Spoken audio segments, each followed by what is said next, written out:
Peter measured his lawn to the centimetre. He filed his receipts by date. He scheduled his weeks in colour-coded blocks. Then the hammering started at 5 a.m. Peter lived in a quiet suburb outside the city. He kept his house neat, his lawn trimmed, his life orderly. Then Mike moved in next door. Mike worked on a renovation project. The sound of drilling, hammering and cutting filled the air every day. At first, Peter ignored it. Then one morning, the noise started at 5 a.m. Peter stepped outside. "Must this go on every day?" Mike replied without looking up. "It will not last long." But it did last long.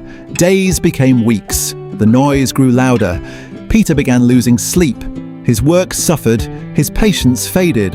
One afternoon, Peter walked to Mike's fence and said, "You have crossed a line." Mike responded, "I am working within my space." Peter replied, "Your space affects my life." That was the beginning. Peter called a surveyor. Mike called a lawyer. Letters followed. Warnings followed.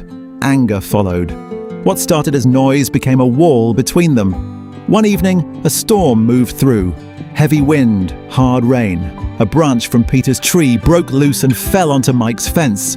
The fence cracked. Peter stepped outside. He touched the broken wood, felt a strange satisfaction. Then saw Mike's kitchen light turn on. The next morning, Peter expected anger. Instead, Mike walked over with a tool in hand. "I was planning to rebuild this section anyway," Mike said. Peter crossed his arms.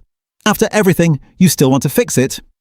Mike nodded. They worked in silence. As they removed broken wood, Mike spoke. "My wife uses a wheelchair. The renovation was to build a ramp." Peter stopped. He had complained. He had grown angry. He had never asked why. "I did not know," Peter said. Mike replied, "You never asked." Silence. Peter looked at the damaged fence. Then at Mike. "Let us not rebuild it." Mike paused. "What do you mean?" "Let us remove it. Build something better." They did. Over the next days, they removed the fence completely. In its place, they built a shared garden. Mike's ramp led directly into it. Peter planted vegetables. Mike planted flowers. Children from both homes played there. Neighbours visited. The space once divided now brought people together.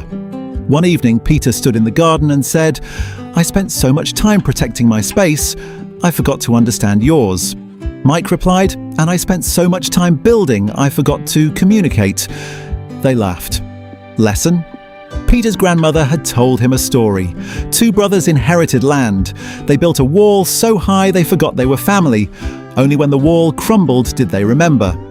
Peter thought he was different. He was not. You face this too. At work, small disagreements grow into silence. In families, small issues turn into distance. You protect your space but lose connection.